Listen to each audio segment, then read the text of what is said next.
My name is Benedict for Higher Hertz. Welcome to this video. We are looking at a pretty new drum machine, creatively named, from ADSR. Now, ADSR are a site, so I doubt that they actually made this themselves. They probably hired somebody. Not that it rightly matters. Where something comes from is not really the thing, but they're not devs on their own. So they're another one of these companies like Splice or whatever who are in the content business who are saying, here, now we'll give you a player for our content. Obviously to encourage people to get more of their content. So they get people in, they buy the drum machine, who then want to buy their drums to play in said drum machine. Not essentially wrong or evil or anything like that, but I must say that I have received 1 or 2 emails a day from ADSR since downloading this trial. Personally, I find that a little eager, but whatever. It is an interesting machine, and normally I wouldn't be like, oh, a new drum machine, and be particularly excited, but I just covered Tal's drum and thought, well, okay, let's see how it compares, because I saw that there was something that kind of stood out. There's the ability to split a sample and how it plays. It just splits it in time, but that's interesting. So you can say the first part of the sample, okay, we'll call that a transient, and then crossfade to the second half of the sample, which we call the body. So we can process the transient one way and then process the body another way. That's not the very first time this has been attempted. I even attempted it myself in a conceptual little drum machine a million years ago. But it's the first time I've probably seen it done this way, and I thought, you know, that's a point of interest. Plus, god damn me, if it isn't pretty. This whole thing is pretty. It kind of looks like one of those Novation launch key type things with 16 little squares that you can tap and get drum sounds out of. So kudos to whoever has designed this, because rather than going in the square format, which uses a lot of this part of the real estate, they've said let's go in this format because it fits with the screen better. Plus somehow, because they would know that a lot of their potential users are looking at Novation launch keys, because I think they're probably the cheapest halfway decent keyboard on the market. It's a clever little sort of, you know, put together of the puzzle pieces, and I respect whoever came up with that because it looks damn good. There are some issues, but it looks damn good, and that sometimes is almost half the battle in trying to sell something. What does it sound like? And this is one of their kits, just out of the box. Just load the kit, press play. We have got what a lot of people would say was enough to make a trap song or whatever. Personally, I'd rather hear more, but, you know, they've cleverly set these things up so that there are a couple of little bits that indicate at music, and so it kind of sounds good. There are a few kits, and they're all very much oriented towards EDM, modern hyper-poppy kind of stuff, and of course the hip-hoppy thing, which is all really these days just the one thing. I don't feel like any of them sort of gave me an immediate difference to something else. Where they suggest genre, they all kind of sound the same. So they're very modern sounds, which is going to appeal to their baseline. They say there's a rock kit, but it doesn't sound like a rock kit. There definitely isn't a metal kit. There's no reason that you couldn't use this for any style, genre, any method you want, but if you're a preset hand who will only use presets, then understand that if you are death metal, then this isn't going to give you metal presets. It'll give you that modern formula. Whatever's been going on in the last few years, that's what it'll give you, and it won't give you anything else. But if you want to be creative and pull it out and use your own sounds, which it will accept absolutely no problems at all, then of course you can make it sound like anything that you want it to sound like.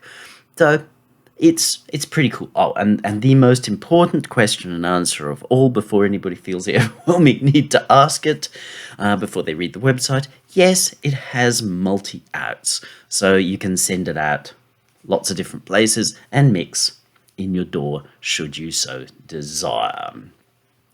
Comes from, as I said, ADSR, who I don't know a lot about, but I've read some of their training articles and some found them fairly good. Yes, their focus is very much onto house, house, house. It's whatever current EDM trends are there, and some sort of hip hoppy kinds of stuff. Fair enough, that's their thing. But the articles that I've read for within what they're intended to do, I actually thought were quite good. So I know I bookmarked them a time or two to be like, oh, well, I'll have a look at what they're saying because it's interesting. They didn't, at least at the time I read those articles, they didn't seem to be pandering and trying to go for the tackiest end of the market. So I was predisposed to consider, well, what have they got if they've put their foot into the development market? I'm using the 30-day free trial, which, as I say, other than giving me an awful lot of email, has not indicated any kinds of difficulties or painfulness. I've got full ability to use the device. Whatever I've done seems to have been remembered when I reopen Reaper. Now, it has to be Reaper in my case because there's a VST3, but not a VST2, which is just down to the fact that if you are a new developer, Steinberg won't issue a VST2 license. They'll only let you make VST3s. Nothing wrong with that, unless you happen to be somebody who doesn't have access to VST3 in a host, but it's only a matter of time before that happens. They say that the price is going to be $69, but if we buy it instantly, then we get it for $49. They say it expires in 8 days. I truly hope it does expire in 8 days and go to $69. It's a fair and reasonable price for the device. $49 obviously is a much nicer, it's a very good price for the device.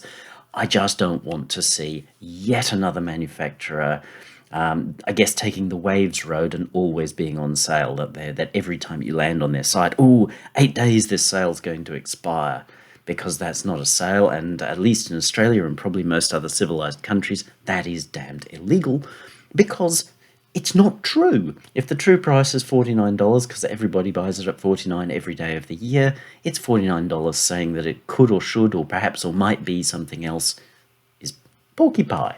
Time will tell on that as to how low ADSR can go.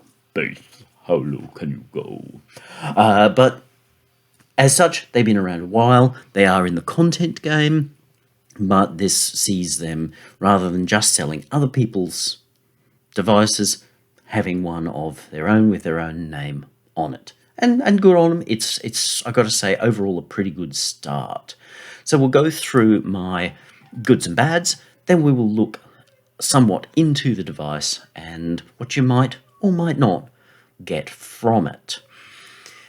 In terms of what I like, as I've said, it looks cool. And I think that, especially in this area of the market, that's a massive part of it. But if a device doesn't look nice, it is harder to use. But the way it looks is nicely done overall, but there are some difficulties. In terms of use and things it can do, it's fairly detailed. In some ways it's quite detailed, and in others it just seems to have gone, no, we're not going to do that. Now, that may be a very deliberate decision to sort of say, we don't want to be the drum machine that'll do everything. Taldrum sort of tries to do absolutely everything at once, and initially could see some people go and sort of drown under it. This is a lot less so. It's a lot more sort of like, so you've got a drum sample, we'll play that for you. Here, you've got some options. The sample split is interesting. Does it deliver a tremendous amount of difference? I'm not so sure that it does in reality, but that's not to say that people won't come up with ways to make it do cool things. I will show you a situation where I've altered the sound using that process, but still, it is a point of interest that this has that I haven't seen on a device for a long time. Not that I spend a lot of time around drum machines. It's difficulties. It has limited internal routing and effects. There are effects there, but I just end up feeling a little bit limited by them. Maybe there's going to be a version 2 and there's going to be more variety. I personally would like to see a little bit more ability to route a little differently. Sometimes I feel like, oh, you're corralled to this one way, and that's okay. I don't really have an argument fully against it, in the sense that they probably say, well, look, by the time you get to where you're at, Benedict, why aren't you using the multi-apps? Fair enough. I just sort of figure, well, when you've got this fancy mixer-looking thing, why not let me do more on board? But it's not going to be a problem for most people. Because of the GUI and its prettiness, at times I feel like you have to do more bouncing around. I would like to do something that I want to do whilst I'm here. I have to go over there and then there to get. So it's a downside of this kind of approach. It's a thing that you will get used to, no doubt, in some time. I might find myself watching some video with some kid who's like boing, boing, boing, boing, boing, boing, boing on this, and they'll be like, okay, cool. Obviously, I haven't spent a lot of time with this because I only picked it up a couple of days ago. But my reviews are always about, how does this seem when I come in? It's not about, how does this seem when I've been using it for 40 million years and know it better than Noah?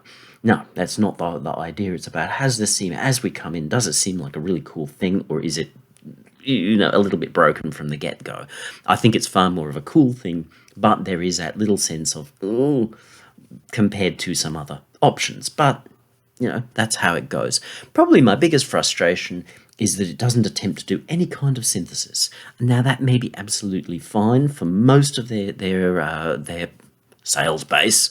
That probably is absolutely fine, but I do like me a drum synthesizer, so the fact that it all has to rely on external samples, and nor could I realistically do a lot of drum making from oscillator samples, kind of makes me think, oh, it's a little limited for what I would want it to do. But that's sort of a me thing. But nonetheless, I should point out that compared to, say, Tal Drum, because it's always been an element of why I chose to do this. Oh, how's that going to go against Tal?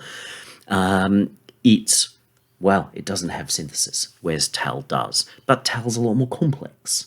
And more layers of things that, as I say, could cause people to feel like they drown. This is simpler. So it's not a terrible bad either way. It's merely an observation. So let's look at the device's features. ADSR's very poetically named drum machine. It's a machine for drumming. It is a complete drum machine in the sense that it is not only the ability to play sounds off pads in a drummular sort of a fashion, but it has a sequencer. And in the sequencer, you can set up sequences. You can set up drum patterns. Cool. There are various ways to view that information. Might be better if we're on a a pad. So we can view per pad or the whole thing. That is pretty cool. I got to say, I do like that. And I like that there is a sort of piano roll style thing, because when I make my drums, I make them in a piano roll, so it looks like this.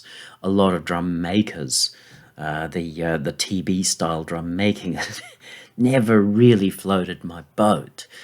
I understand why they've put MIDI key numbers here, but I also think, well, why didn't you pull through what the name was? But I noticed when I installed my own samples, they didn't necessarily seem to have the name, and nor could I work out how to name a pad. So I don't know whether that's a flaw or whatever, but it's very workable. I rather like this. The only limit with this being that it's just an on-off. There doesn't seem to be any way to control velocity without going to here and going, okay, I'm going to do the velocity thing, and it shows us the MIDI velocity numbers. That's a little bit part of or you have to bounce to here to do something that you're trying to do there. it's not a killer. People will get quite used to that. And then we have this mixer, which looks pretty mixery. It can have its frustrations because things keep changing. Why this kit's got so many kicks, I'm not quite sure, but fair enough. So we can look at the main sample information, which is kind of cool. That's a good thing in the sense that I don't have to go back to here to see this information. Yep, that's cool. To click effects to get to its inbuilt effects. We'll go through those all in a little bit more detail as we work our way through. There's the ability to clear all pads, clear all patterns, so you can send this back to a nothing state, which is good. We can take all pads and turn this sample processing split on or off. And then we can look at routing pads to particular output buses. Change what size we want to see it at. Extra large, I think I'd need a 4K screen. And then, by expansions. The manual, which I must say was lacking in guidance, but it's okay. You should be able to work this out. But bear in mind, I've been at this for 30 years. I think a lot of their user base have been at it for like 30 seconds. So while many of them wouldn't read a manual or wouldn't even watch a video that's more than 2 minutes long, not making a manual makes a certain logical sense, but I think it also lets down those who would rise with your product if given some actual education more than the filter knob changes the filter. Never would have thought that one. I think people who work at that level probably don't have a big future. Doesn't mean that you shouldn't help them, but I think it's better to help those who are really going to grow with you, which means write a better manual. Find somebody who knows how this stuff works and is actually going to be good and informative. I remember the Craig Anderton manuals in particular were always wonderful. They didn't just say the filter knob does this, they'd have little pictures of how it worked, and there'd also be explanations. If you turn your filter sort of halfway down and raise it, you're going to get a boost here. There was a sense of helping to train people how to get the most out of the instrument. Whereas now it's just like, the filter knob does the filter. The resonance knob does the resonance. Yeah, anybody who needs that explained probably needs to not go out of the house lest they get hit by a bus.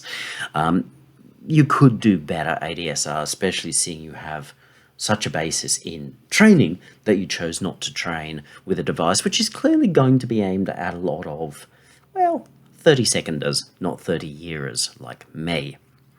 Bitch over, I guess. Presets, that's what everyone's going to be looking at. If we go to here up top, then we can access kits. Factory preset, user presets, and then we can dig through our own infernal machine. Factory presets is where most people are going to stop.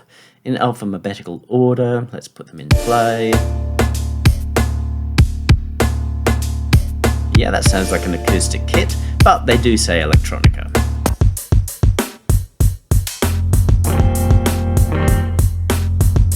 Guitar. Right. And this the rock kit. Yeah, that sounds like no rock band ever. Same with the jazz. This I did find disappointing. I used to have a 606.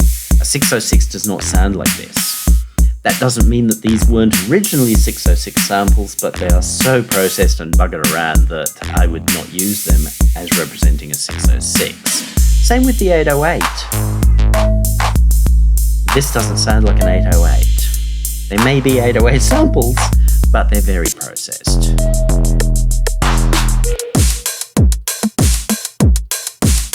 That's also a far from accurate 909 kit. Now, maybe if I go into the things that I can buy off them, I can get an actual raw, genuine 808, 606, 909 kit. But if you're coming in thinking, oh, this is going to give me those TR machines, no, it's not. It just isn't. That to me is a little bit of a disappointment. And I did at one stage have Sands on my naughty list. I took it off because I thought, well, they're probably appropriate for what people want, but they sure aren't giving you access to classic drum machines that you can then do with as you please. They're giving you heavily processed sounds. That's our classic R&B kit, which I kind of liked. All these different genre things. I have no idea whether they're good, bad, or indifferent. Again, they feel samey and processed, but that's probably what people want.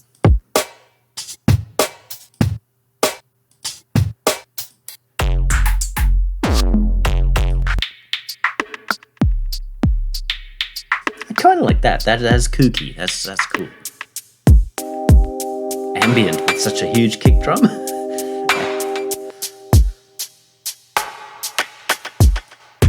Reverb sounded good in that one. Let's go house.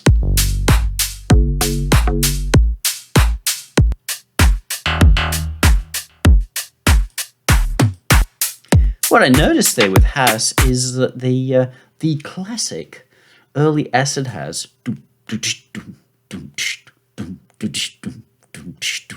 which you would know from Enigma, Sadness.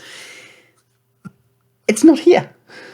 So again, all the focus is on what happened in the last 2 seconds. And fair enough, again, they probably give you access to, or hopefully, in the material that you go purchase, give you at least access to those things. Otherwise, it doesn't much matter because there are other places on the internet where you can get more honest samples of drum machines and what have you.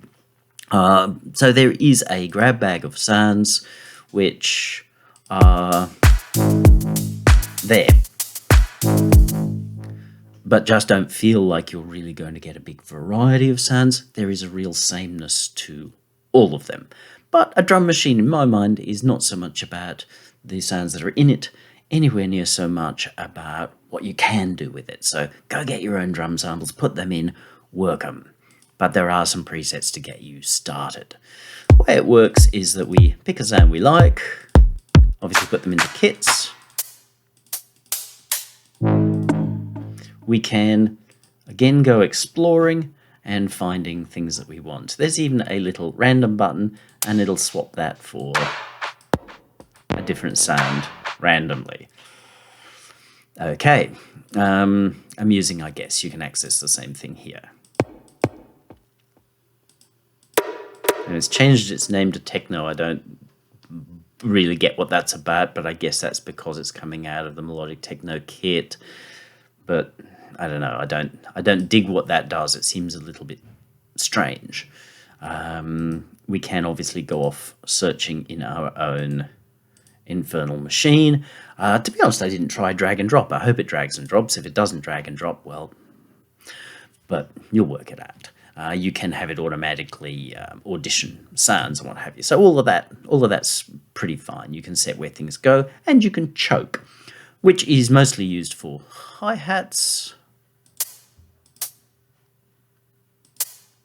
Normally it's an open and close hi-hat thing, but you put the pair of them into a choke group. So if I put hi-hat closed and hi-hat open into choke group 1, it means that whenever one of those sounds, whilst the other is sounding, it'll chop the other off. So you can hit an open hi-hat and then follow it straight away with a closed hi-hat, which is a necessary kind of thing. Or if you want your snares, if you've got a couple of different snares or syntoms and you want that machine gun monophonic roll, then from the early 80s, then put them into a choke group. So as you go dum dum dum dum dum dum, then each one's going to cut off the one before, which will give you that really awful staticky machine gun kind of sound. So choke groups, good that they're there. We can change the gain, so turn the level up and down of a sample, pan where it sits in the mix, change how it responds to velocity. We've then got this ability to do a couple of things within Windows. So you sort of have to go through them. Tune kind of looks like it's going to be interesting, but to be perfectly blunt, I didn't really get it, but you can just drag these things around. So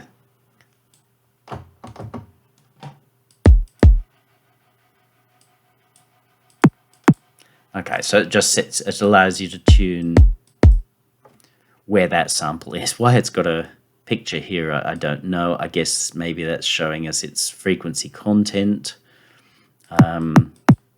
But it's a different way of tuning, and you don't entirely need it because you've got the thing. There's a velocity offset. Oh, that's interesting. The pads don't respond to velocity. And I'm not getting from my keyboard up, probably because it's off. Don't know. I don't know how we access velocity from on board. That seems... Normally a drum machine will be low velocity if you click here and high velocity if you click there. Or maybe it's only a Reason thing, but it just seems a little... Well, that's an omission, boys and girls. Anyway, you can tune it, and maybe velocity means that the pitching will go up or down based on how hard you hit it. And that's fine, because with the drum, the harder you hit it, the more it will tend to rise in pitch. And you can overdo that for effect. Seems like we can fine-tune... Yeah, so just basic tuning. We can look at the envelope, so we can have our sound, and it's a weird envelope, to be honest. Like grabbing it here, we can take the transient and de-emphasize or emphasize. We can set a hold time, which is a little unexpected, but that dot there, we can't change the length of our transient phase. Just sort of seems a little odd. We can set a hold time, so that's like a sustain for that period of time, and then a release. Different from the usual, but interesting in its own way, with the exception of not being able to move the end of that transient time, also not being able to curve these. There doesn't seem to be any way to curve those, which in this day and age feels a little bit like a missed opportunity. We can set where we start and stop in a sample. Oh, okay. That moves our... strange. So it's a little different in how it behaves. So if you move something, you kind of have to change other things. It is what it is, and there may be certain sort of sonic advantages, certain things that you can do as a result of it doing what it does. So it's interesting. Then there's this split. The split, as I said, allows you to say up to this point here, the beginning of the split point, we will play that sound in Avenue A, and then we will crossfade, so everything past this will appear in Avenue B. And obviously in between it's just crossfading, it's turning down here and turning up here.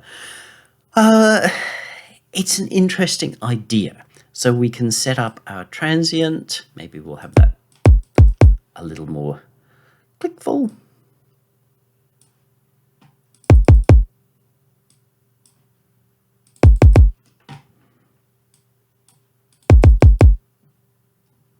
And our body, maybe we'll add a lot more. Whereas if we didn't have that split, we wouldn't have that control. If we tried to do this and this, we don't get the same result. So better if it's on.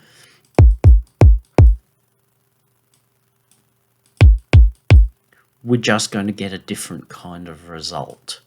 So if we put that split back on, we've got a different sound. It's interesting. How good or bad it is, I don't know. But it is interesting, and no doubt people can and will find use from it. So it's kind of cool. We'll turn that off just for now. We've then got effects per pad. So this sound has these effects. At the moment it's very clicky because of our EQ. We can give it clicky and all at once. We might go, yeah, that sounds great, but oh, there's too much welly down below, so we can tighten that up.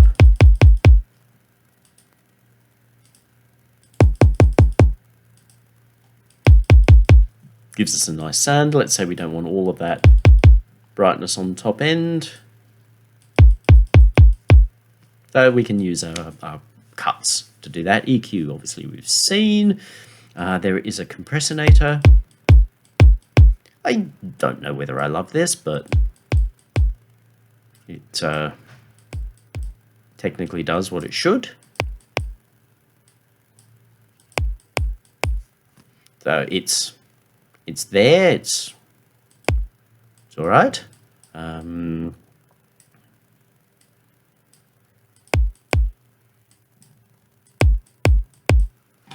You just got to come to terms with it. It's not a compressor that I necessarily feel like I'm going to fall in love with. You can minimize the thing, and then we've got a filter, which obviously we can do stuff with.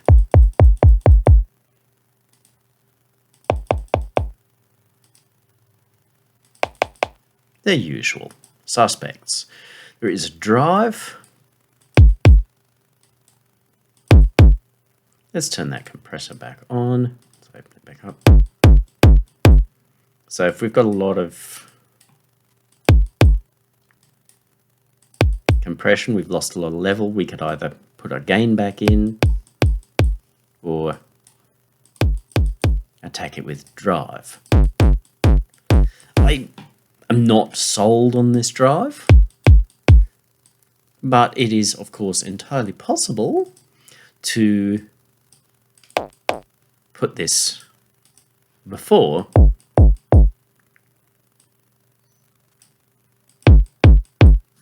our filter or our EQ and what have you. So that's actually now a fairly cool sound. It's got a phaser, which doesn't do anything until you raise this. Not well thought through. Same with the depth, doesn't do anything until then. But maybe if they were giving us the phaser to work as a resonator, then there's a certain amount of sense in that. So you've got a fair amount of control once you understand how to use these and how moving them around in the process will change the sound we get. So that's kind of cool. That's a positive of it, that it's there. It would be nice perhaps to have a few different options, but being able to move things around is cool. The phaser is an odd choice some situations, but if you use it as a resonator, meaning no depth, just a higher feedback, and possibly even a 100% mix, then you can really change the frequency shape of what you've got. That really is the sound page. We've then got the sequencer, which we kind of looked at before, so you can choose that you want hits in particular places.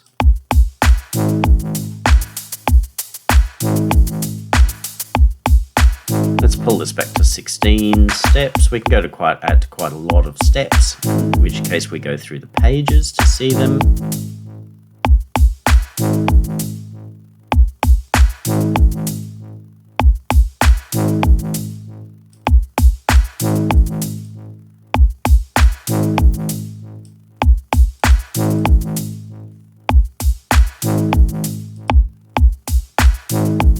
Maybe it doesn't respond well to velocity.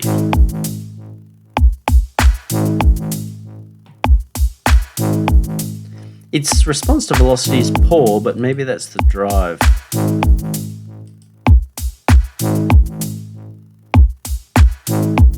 Okay.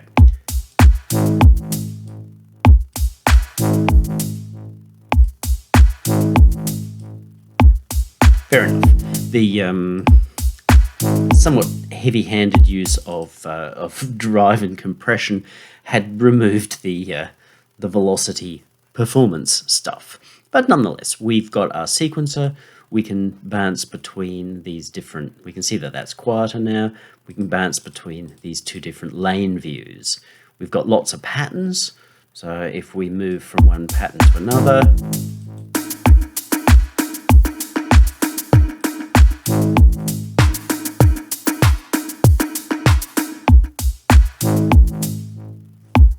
then it will do that. We can choose under sync, slightly strange name, how the patterns are going to change. They can change at the end of the pattern, which means they'll go all the way through to the end of their pattern, then they'll start the next one that you've clicked on. You can set to 1 bar, in which case they will wait a whole bar and then they will switch across. So you can say, okay, I know this point's coming up where I'm going to want to change, I'll hit now. You don't have to hit in time. You can hit a quarter, so you can part way through a pattern.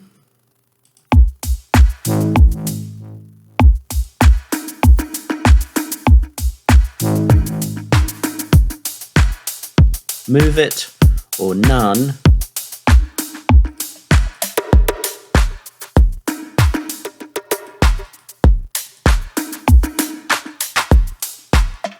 Means that the pattern will swap over exactly where you are. I don't know whether I've seen that on other drum machines. I know that there are similar sorts of things, but that's kind of cool. That if you have set up interesting patterns, that you can actually bounce between them on the fly, and they will keep up without any kind of glitching or whatever. That's nicely done. So that's all cool. You can set loops and with this, that, and the other there. You can set swing, which is probably set on your 16th.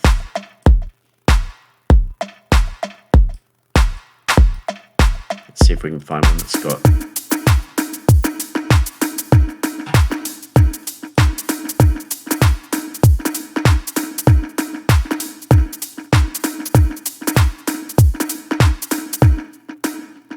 Oh, okay, that turns the whole thing into...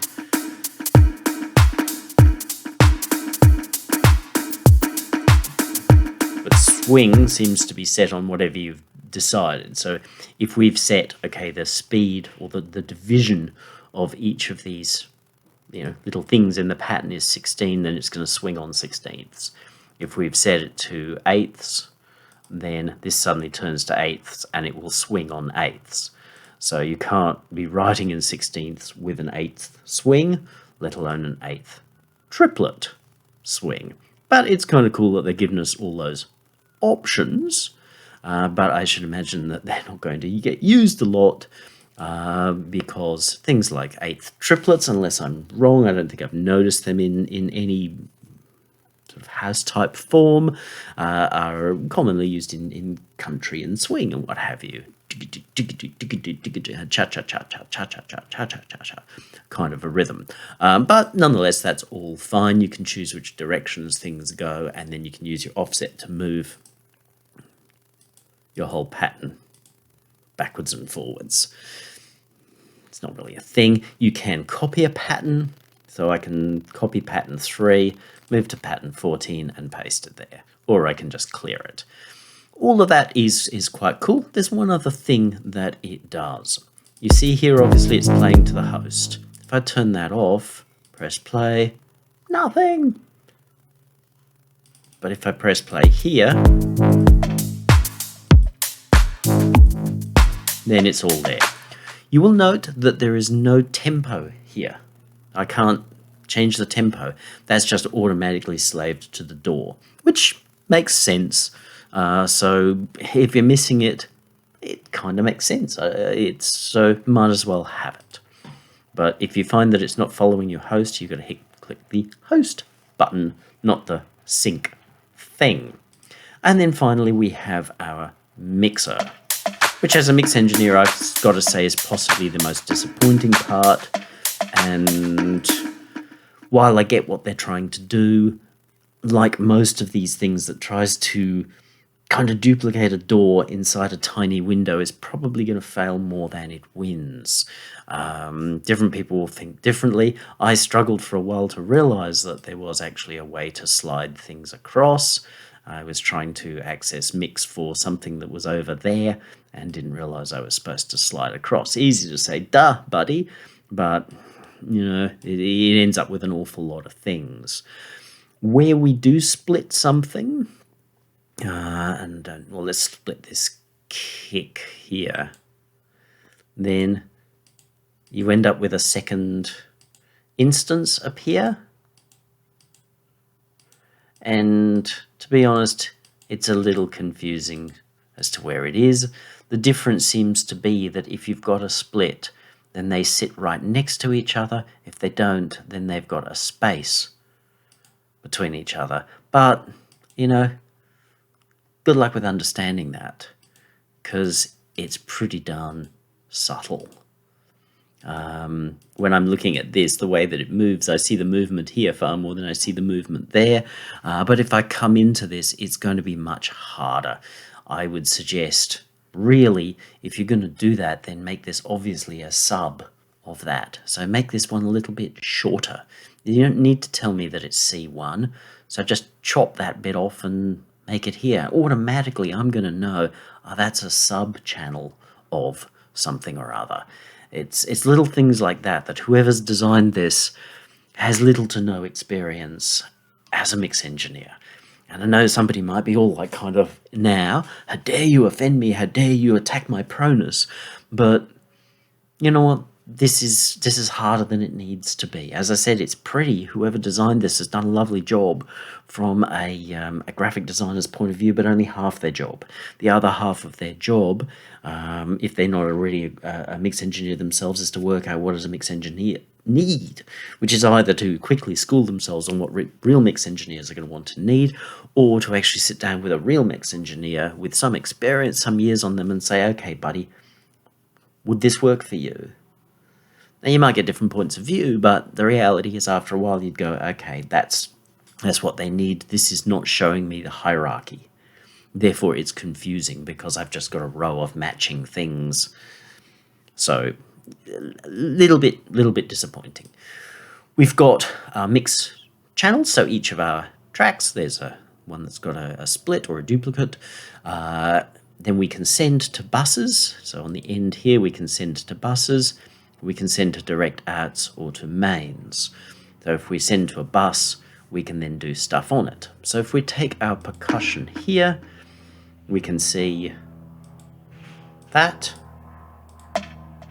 Why they're all called percussion, I don't know. Naming is on this is not well thought through.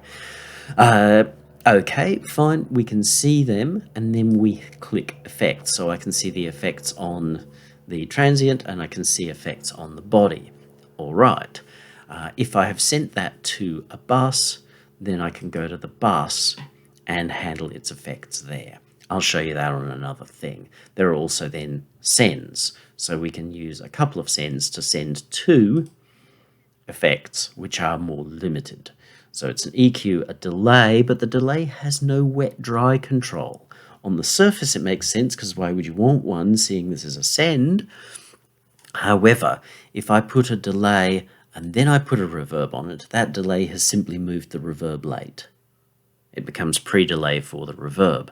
Okay, that's useful. However, it's not the only possible use for that sort of situation. If I want to send my snare to a echo and a reverb, I either have to use two of these, which means that one of them is not actually getting the other. So if I've sent to, let's say I've sent my snare to an echo here and a reverb here, my echo is not actually going to be carrying any of the reverb that I want. So I mean about limits in routing and lack of thought.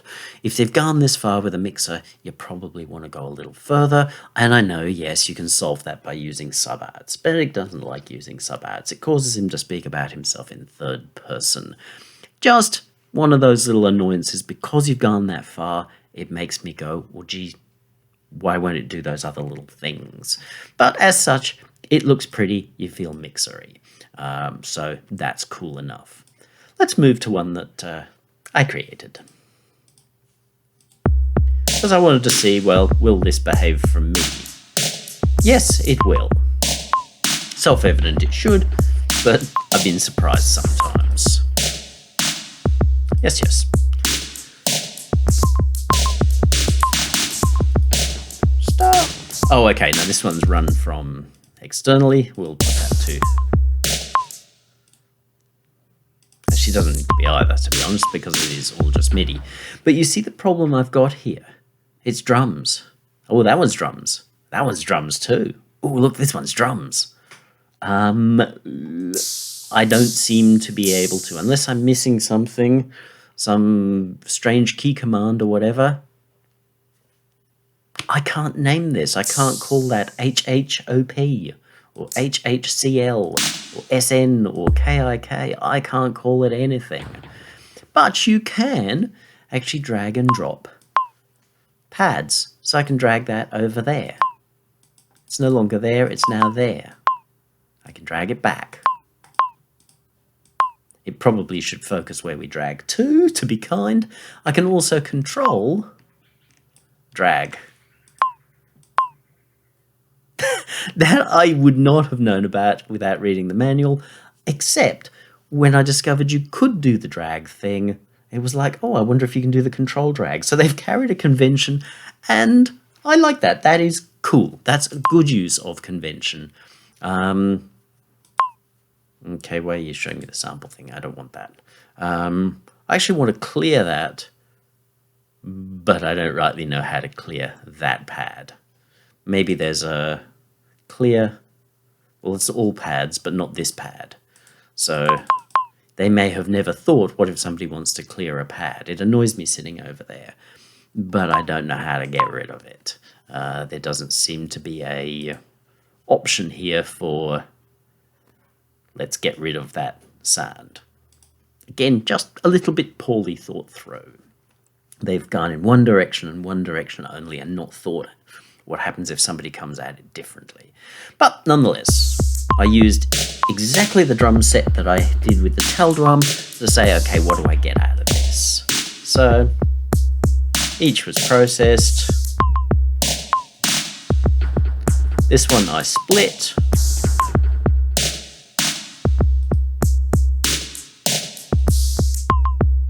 Actually, no, it wasn't this one, it was this one I split. So you can hear the pop, pop, pop, pop, pop, other stuff happening. And that we can't access from here, we have to go to the mixer. And, oh look, which one's my drums? Oh, they're all drums, where's my snare? That was a real pain in the patootie to find. Stop! Oh, I see, it's picking up key command from here rather than going to the door, which is weird. In some cases, key commands go to the VST that's focused. Sometimes they go to the door, and that always gets me in Reaper, whatever. So naming is just, well, it's stupid. That's what I mean.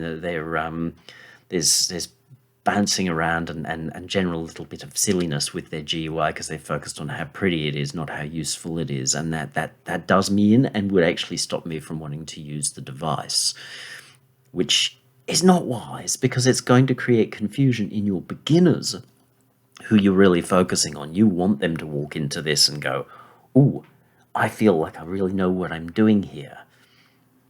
That's your real job here. So we've split, we've got effects on each of these, and we're sending to our sends, which is send 1 and send to. So I couldn't achieve, as I said, the delay and the reverb thing, or delay going into reverb thing on board, but it sounds okay.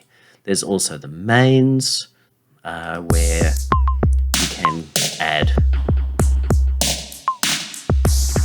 processing, including a limiter,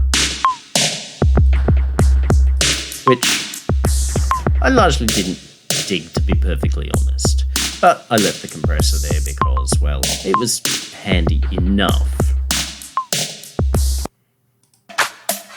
So there, kit.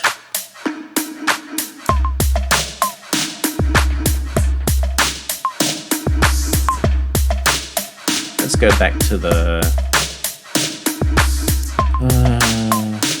was it that one? That one.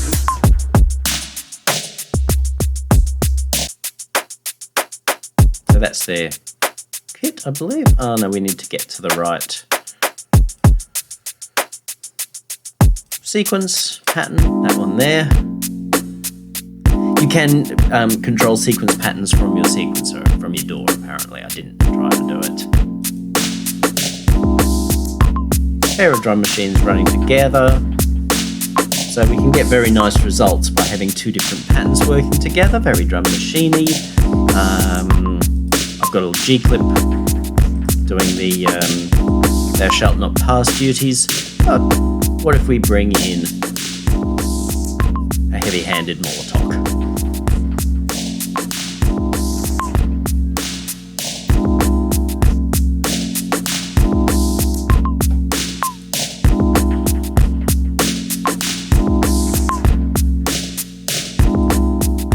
Push them together and we get a really nice result.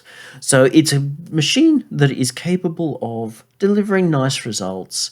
You do have to come to terms with a bit. If you are experienced, if you're not experienced, well, you have to come to terms with whatever you use, and this will, I guess, sort of seem normal enough, but it's a little more confusing and infuriating than it probably needed to be.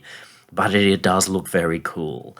If you're wanting to get into actual drum synthesis, this won't really get you anywhere on that path at all. In terms of sounds, well, yes, there are some to get you going, but be very, very careful, because the reality is a high percentage of the people who get this machine will use those pre-built patterns. And with trap, or whatever it's called these days, there is a tendency for that to be the whole music that they present for someone to mumble over, which means that that music bed, beat, is going to appear over and over. Probably not the wisest thing, so you need to set up your own sounds, but their raw sample set is probably not as broad or as versatile as you want. But that said, if you start there and use the onboard processing, you can see how with a bit of EQ and arranging the processes in the right place and using the phaser as a resonator, so no depth, no movement on the phaser, just using those combs, then we were able to change some sounds quite a bit. I don't know what their external content, if you go buying more content, I don't know what it's like. I would worry that it was probably more of that same exact, thou shalt sound exactly like this, which if that's your bag, I guess that's okay. I just have a problem with that. I want music that's unique and interesting, and going to stand out, rather than, oh look, there's another track that sounds exactly like that other track that sounds exactly like that other track. Because there's no reason anyone's going to pick you. They're just going to go to the most famous version of that exact thing that they know. And that's not a win for you, because they'll go, oh, that reminds me of Drake. I'll go listen to Drake. You just made yourself lose. You want them to go, okay, it's kind of like Drake, but it's kind of like Adamant, and it's kind of like, I don't care what it's like, it's just bloody brilliant. That's what you need to do. And cloning just kind of won't get you there. So use the machine, just be careful about the sounds, whether what's there or what's purchased, and I haven't looked at any of the purchasable sounds, but just make sure you really control your game, not let somebody else's game see you get sunk. So that's really the final words. It's It's an interesting device. It has some limits which I think are to some extent probably wise, bearing in mind their potential user base, and in other senses probably unwise, because they kind of indicate that it was possibly made by a freelancer, not by an experienced person, or shall we say even an experienced freelancer who was going to say, can you let me talk to some people with real experience here so I can say, what do you need? You know, if I were to go into to manage something, let's say it was something I knew nothing about. Oh, Benedict, we're going to get you to manage this kitchen for the next year. Okay. But if they've chosen me, they've chosen me for a reason. I might say, why the hell did you choose me? Was it Gordon swear too much at you or something? Then my first questions are going to be to walk into that kitchen, find out who's who, like look around, see what seems to be working, see what seems broken, and then to be talking to most, if not everybody, saying, what do you need to make this place function better? I know a certain amount of what I get told will be BS. Oh yeah, man, we need more cigarette breaks. We need free amphetamines. Yeah, that's not useful information. But you can glean something from that. The staff aren't really connected. So if it's just individuals, you need to pop them off the bus. But if you're speaking to the people who are engaged, and they're saying, look, we just don't have enough staff. If every night people are waiting 4 hours to get their little baggie of chips, yeah, you know something's wrong, and you've got to solve that. So whoever made this really should have been asking those questions, and that's sad because it's taken something which in some ways is really rather cool and made it a lot less than it coulda, shoulda. If you have any questions about this, fire them on down below. Please don't be asking me about how to support the ADSR thing, because that's what ADSR is for. If you find their support's terrible, tell us. If you find their support's great, tell us. That's all good share. But if it's more about the stuff that I've discussed, more than happy to understand once I know that it's there, because I don't always get to see this every day. Ask the question. Once I know it's there, I will come back and give you as useful or as broad an answer as I can. Otherwise, pop on over to higherhertz.com, which is our official home. There we go. And there's a different line of content there as well. And of course, the Hertz delay plugin, and maybe something else. Most importantly, have fun. Try this. Have fun with it. And make sure you keep having a great day.